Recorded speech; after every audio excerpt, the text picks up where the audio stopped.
get going, Peggy. Alrighty, we could run another segment or... Scratch that, Forrest. We have a caller. You're through to 189.16, The Scream. What's your emergency? Hello again, Forrest. Oh, that call with the teens was awful. Those poor kids. Still, I'm glad the girl didn't get hurt. Thanks for your concern. Are you in trouble? What's on your mind? I wanted to ask you again to play my song, Forrest. You said you were gonna play it, but you didn't. Your name was Dawn, right? What, Peggy? Yes. Oh, well remembered. My name is Dawn, and I wanted to ask you again to play my tune, Forrest. Long Ride Home? You know, the one that Peggy said she threw outside the window? But we don't have that song. As you just said, Peggy threw it out the window. But, Forrest, you do have it. It's just outside the window. There's a serial killer on the loose. I can't just go outside hunting for a record. I'm really sorry, Dawn, but we just can't get it right now. But wasn't the Whistling Man just at the old murder house? That's miles from the station. It won't take you a second to grab it.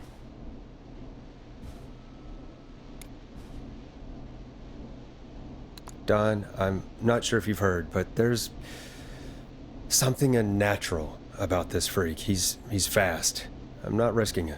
Oh, but I think you will, Forrest. Peggy, I'm calling with more than a request. I know something. I think I know who's gonna be next. What? Are you serious? Play my song, Forrest, and you'll find out. Well, folks, here's some music for you while I think things over.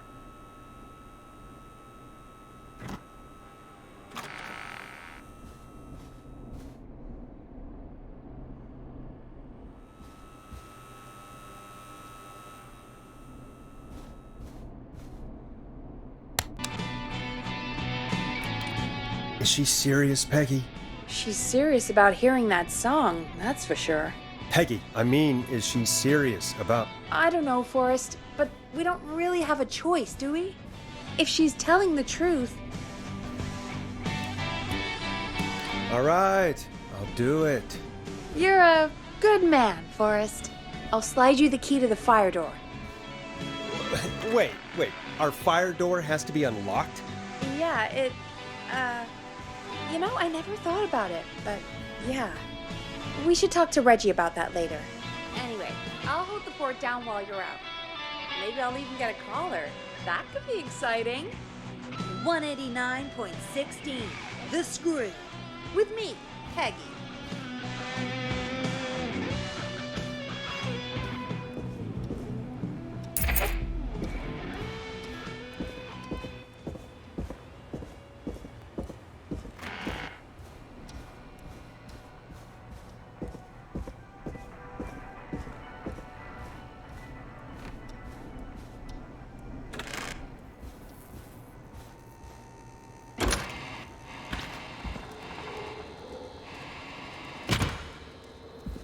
You know, I hope she'll be happy when I'm brutally murdered by the Whistling Man. Out here, in the open, alone.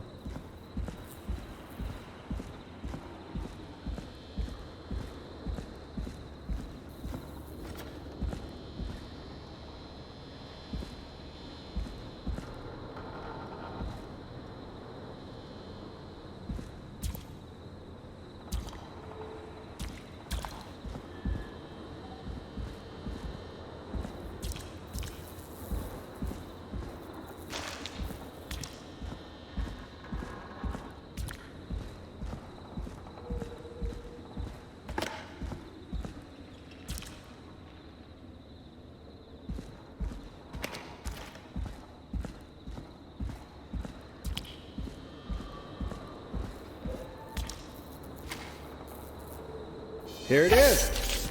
Long Ride Home.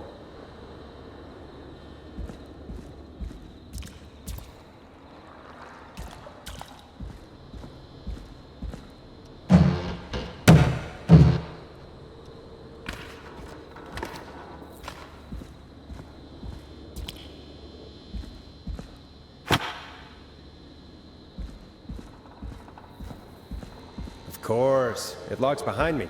And of course the key doesn't work on this side. Fantastic. Maybe there's another way back in through the basement. A door, elevator, or something. Looks like I'm gonna have to hunt around for some new fuses.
Bingo!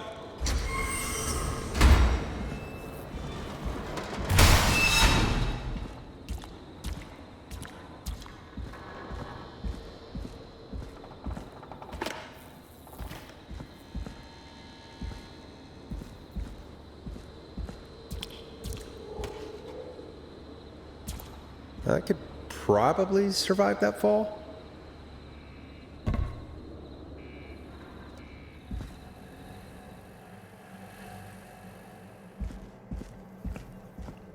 Looks like the janitor's closet.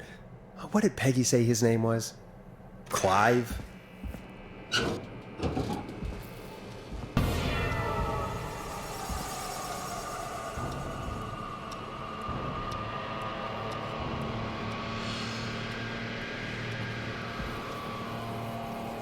What the hell? Peggy is not gonna believe this.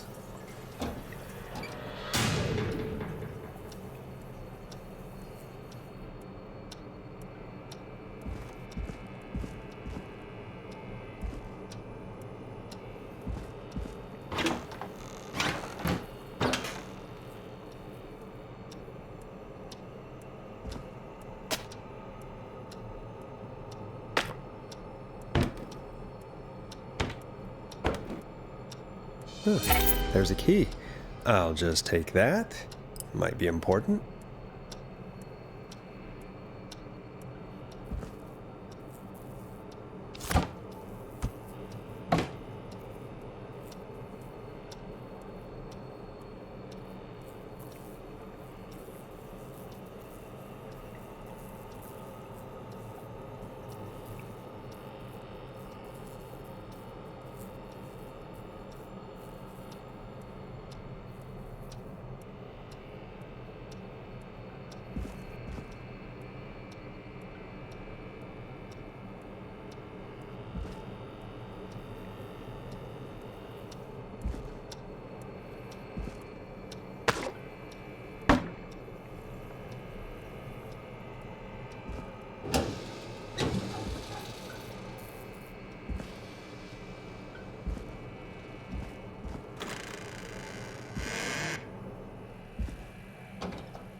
I wonder how the show's going.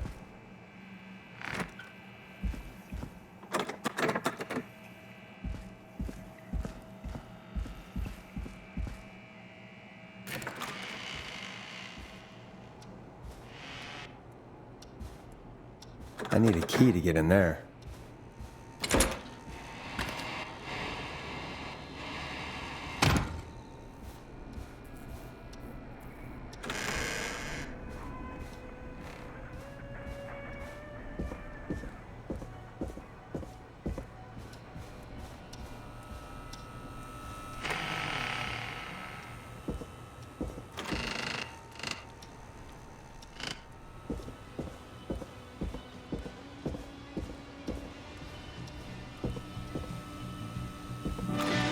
Isn't that such a good song, folks? And now for...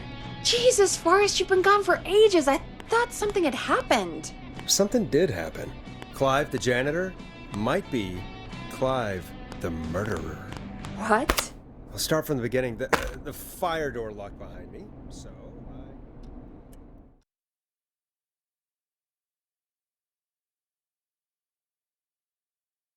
Why did you heave that thing all the way up here? because the basement's creepy as hell, and I don't like standing around down there. Fair. Alright, let's run through this again. We have a creepy board you found in a creepy basement, made by our creepy janitor, who you think is the creepy whistling man. Yep. And on the creepy board are the names Chuck Brody, Kim Walker, Rebecca Allen, and Aunt Williams. Correct. And you think one of these people will be the whistling man's, Clive's, next target. That's right. And we've got to find them. You said there are 4 locations listed there too? The hospital, the power station, the gas station, and the trailer park. Clive must think the target is at one of those locations. Forrest, you're gonna have to figure out if any of the potential targets are at one of these locations tonight. Hit the button if you need any help. How's it going? I'm ready, Peggy. Are you sure? We've only got one shot at this. I'm sure. Let's do this. Okay, name first. Who do you think the target is?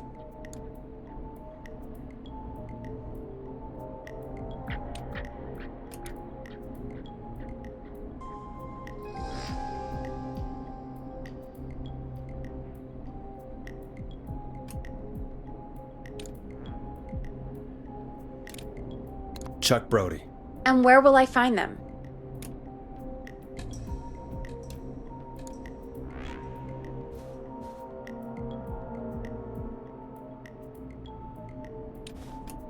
The gas station.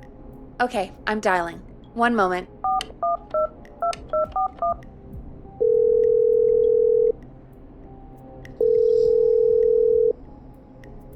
Hello? Chuck Brody! Listen, I know this sounds crazy, but we have reason to believe the whistling man is coming for you. You need to get yourself and everyone else out right now. The whistling man? Who the hell are you?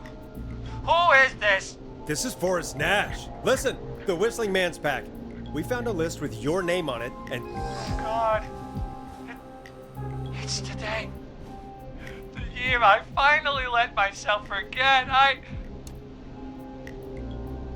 quit talking and run! I think he ran off. Well, fingers crossed that Chuck... Jesus! It sounds like something blew up! He's using bombs now? Is Chuck? I don't know. Hang on, we're getting a call. Hello? Chuck? Chuck! Forrest! The whole goddamn gas station's gone up. Is anyone hurt? I don't think so. I got everyone to follow me out. The town's only ambulance was blown to hell, though. Yeah. Damn it, that fireball threw me. I've got to get to the hospital. I'm not feeling great. Forrest, man, I can't thank you enough, but...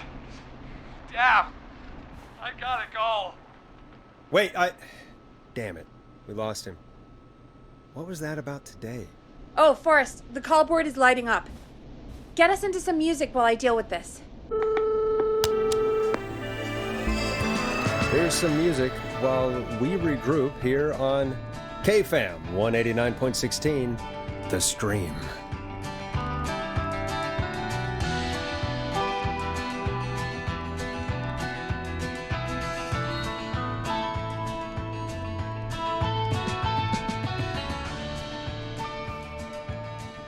There's gotta be more in the basement to show us who Clive is targeting. And if that's the case, we can get ahead of him. Stop the killings before they can happen. Forrest, we need to go back down. By we, you mean me, right? Yep. Like I said, I need to handle all these calls. Maybe start with that creepy mannequin room you mentioned before. I still have a lot of questions about those, by the way. Me too.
The key?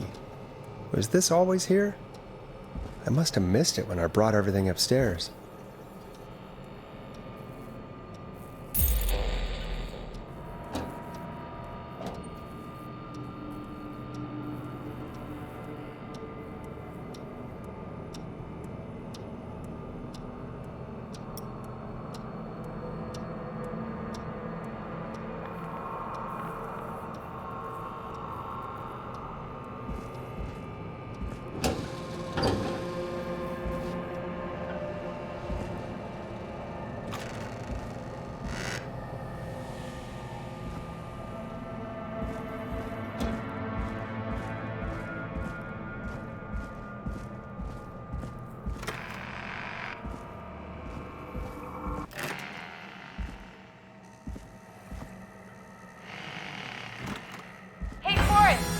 Peggy, give me some warning before yelling down the intercom? Sorry. Buzz the intercom when you find something and want to discuss it.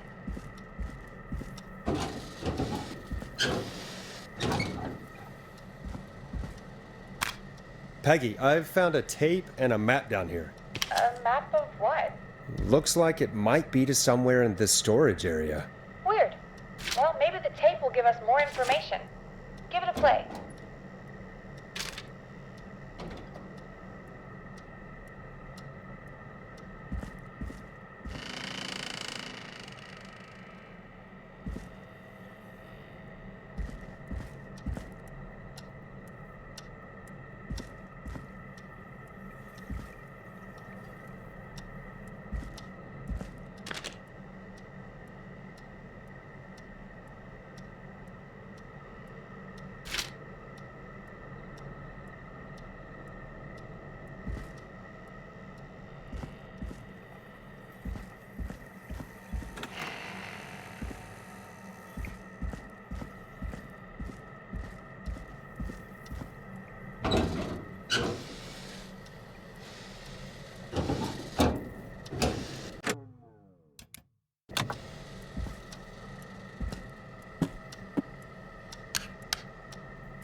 That's when this all began for me.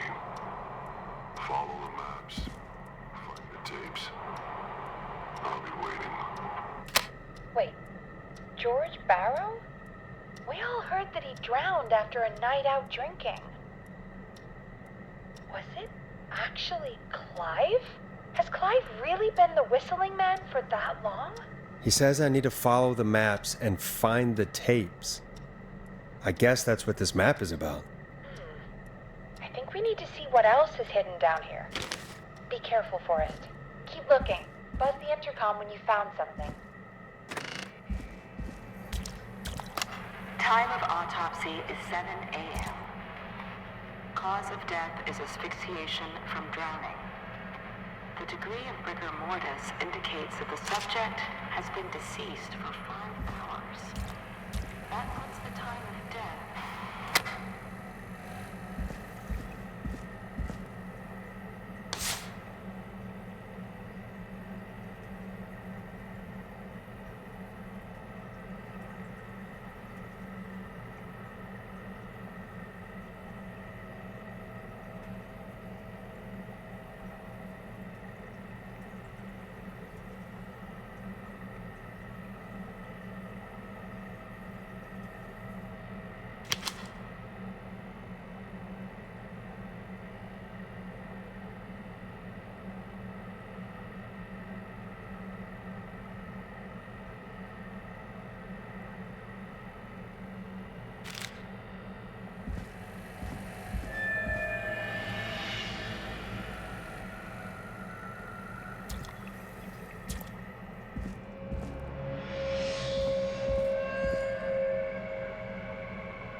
Small lacerations to arms, legs, and face, typically obtained by running through foliage. Severe blistering to the feet, as though the deceased had been running without stopping.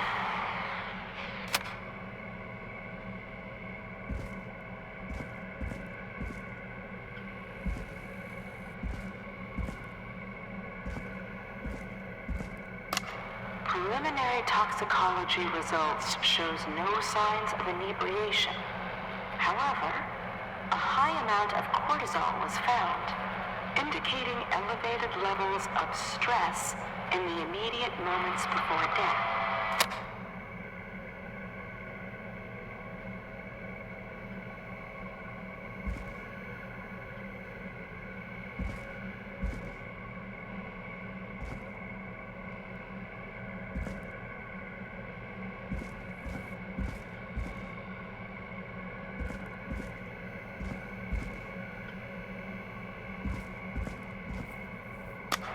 Additionally, there appears to be a post-mortem injury to the arm.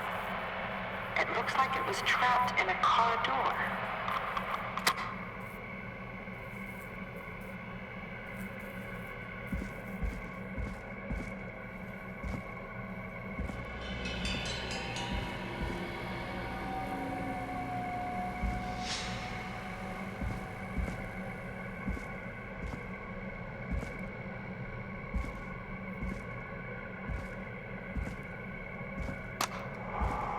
Listening to this, then I'm probably dead. What the? I'm a man who likes to stay informed. I've got subscriptions to newspapers all over the country. A few weeks ago, I noticed headlines cropping up in those papers, one after the other. Each headline about a murder. Each murder, the death of someone I knew almost 20 years ago. And each one drawing closer to Gallows Creek, drawing closer to the anniversary. None of us are innocent, but I don't think we deserve killing. All I hope now is that I can save some folk from the worst, and I can. I don't know. Do something to make up for what I did back then, I guess. I didn't kill anyone, mind you, but that's past memory. Now, there's more I could say, that I should say, but my employer made it clear that my family would pay a high price if I ever spoke out. So, hopefully I've said enough for you, listener, whoever the hell you are, to start putting the truth together.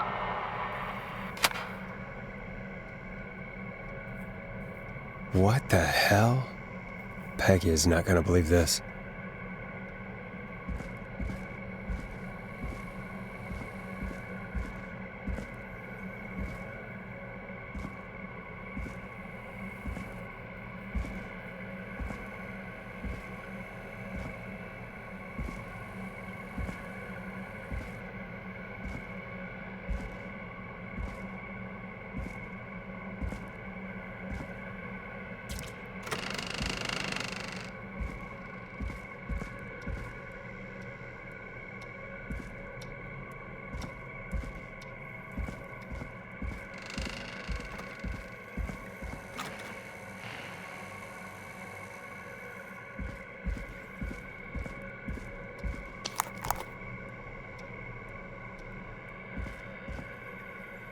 you found, Forrest?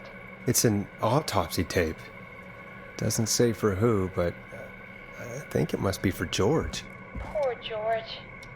He was so young. Something's bugging me, Peggy. What do you mean? I swear I recognize the voice of the woman talking on the tape.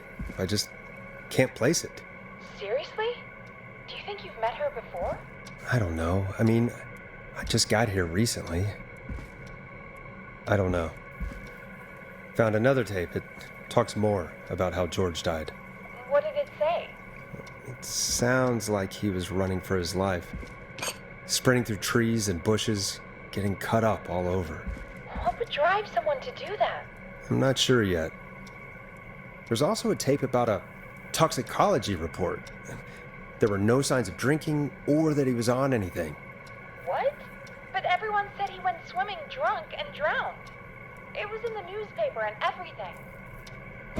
I found a tape that introduces a new detail to the story. Post-mortem injury. Apparently, his arm got caught in a car door. A car door? Yeah, after he died. How do you suppose they can tell? How can they tell? I'm a radio producer, not a coroner. I think I found Clive's last recording. I think Clive might be gone. Gone? I found a confession. Not for any killings, but for playing a part in covering up George's death. He left this behind in case he died. He hoped someone would find it. Do you think the whistling man already got him? Possibly. We've had a lot of callers tonight, but maybe not every victim made it to the phone, you know? We don't know how many there really are. Christ, Forrest, that's dark. I know, but Clive said he had read about other murders in other towns, and that the murders were all folks who knew about the incident. And the killings were getting closer to Gallows Creek. He said he wanted to do something good for once. The board in his office. He wasn't tracking people down to kill them. He was tracking them down to save them. Ugh, why didn't he just come out with all of this? He said his employer threatened his family if he spoke out about any of it. His employer? The one who orchestrated the cover-up? Oh, Clive. I'm sorry for thinking you'd killed all those people. Do you think you found everything, Forrest? I think there's gotta be more down here. I need to find all the tapes. You think so? How much did Clive hide down there? Well, if there are more tapes, then there must be more maps to follow, right? That seems to be the case. All right, then. Buzz the intercom when you find something and want to discuss it.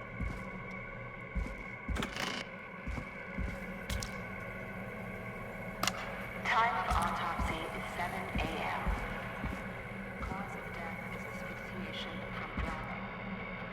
The degree of rigor mortis indicates that the subject has been deceased for 4 hours.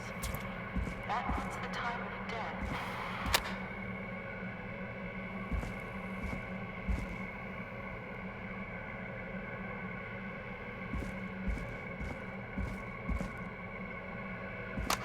Small lacerations to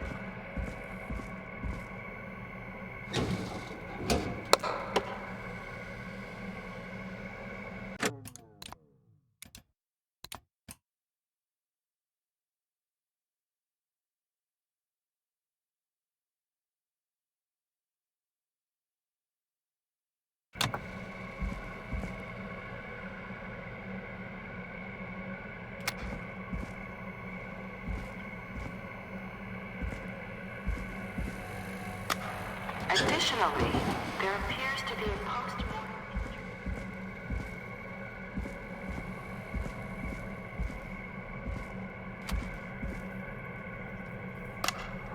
If you're listening to this,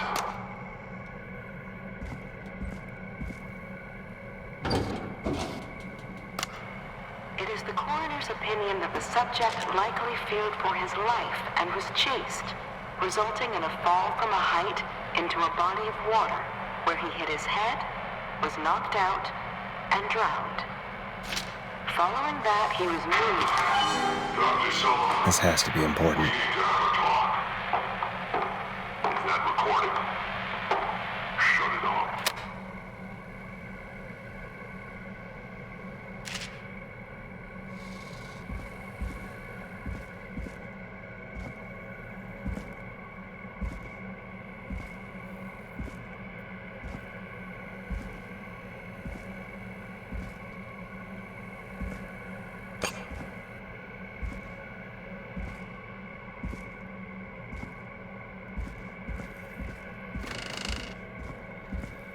What have you found, Forrest?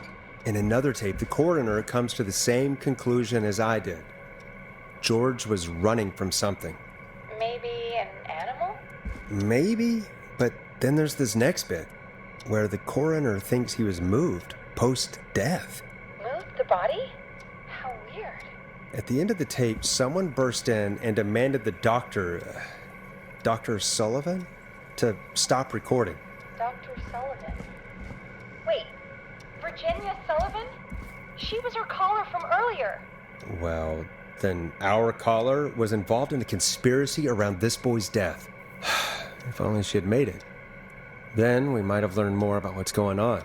It's okay. We did what we could. The takeout idea was a long shot as it was. I found a written autopsy report. What does it say? According to that, it's just like you said at the start. George drowned after getting drunk. Said he liked to fight, too. But that contradicts the tape. I know. And I think I know why. There's a note with the report that says, "I'm sorry I made you do this, Virginia." If it was on the autopsy report, then Virginia must be our coroner. Wait, the caller from earlier, when we had to call the takeout restaurants, wasn't her name Virginia? Do you think you found everything? I think so. Forrest, what's going on here? Someone wanted that boy's death to seem like an accident. And they hired Clive to make it look that way. Come back upstairs when you're ready. We need to figure out our next step.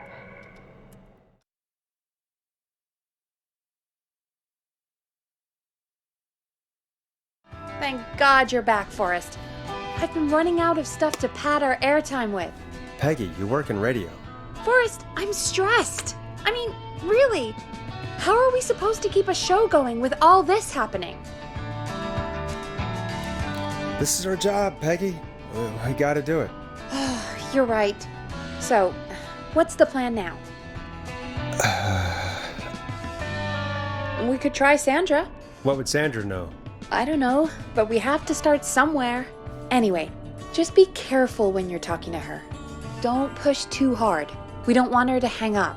I'll be careful. All right, calling her now. Hopefully she's at her jazz studio.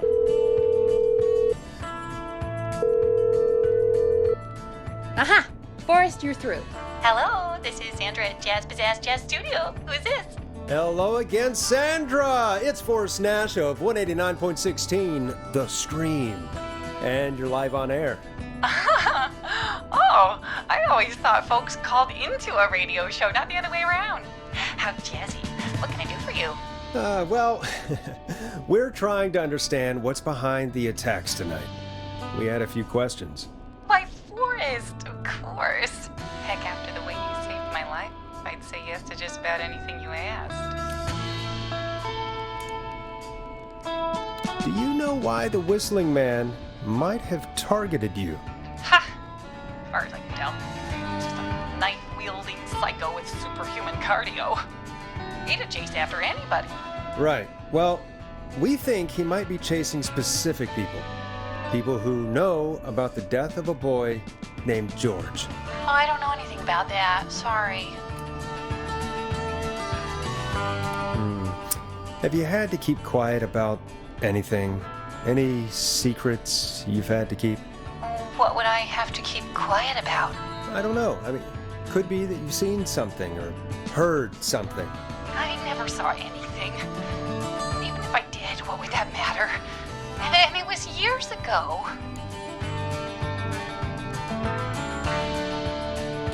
Drop the act, Sandra. You know something.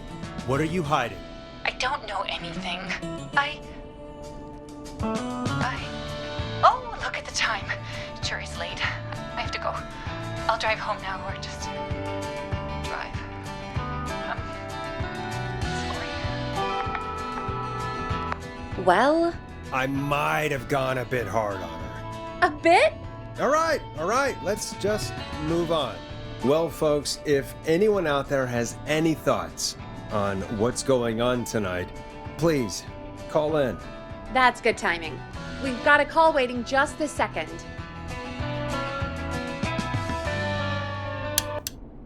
Welcome to 189.16 The Scream, with me, your host, Forrest Nash. Hi, Forrest. I know this is really out of the blue with everything happening tonight, but I wondered if you could send a special birthday message to my uncle. You know what? I'd welcome a change of pace. I'd be glad to. Thank you, Forrest. He's my Uncle Ronnie. His first name's Peter, but he never liked his name. But since he always had salt and pepper hair, even as a kid, can you believe it? Folks always called him Pepper. Thanks for the history lesson. Is there anything besides happy birthday you would like to say to Mr. Pepper? Oh my god damn it!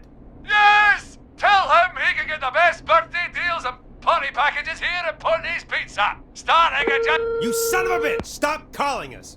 Sorry, Forrest. Let's just move on. We've already got another caller on the line. This is 189.16 The Scream. I'm Forrest Nash. You're on the air, caller.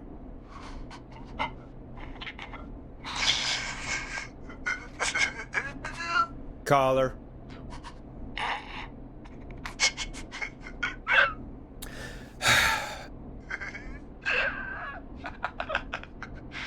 Ponty. Ponty's Pizza always delivers. Come rain or sleet or whistling man, we'll be there.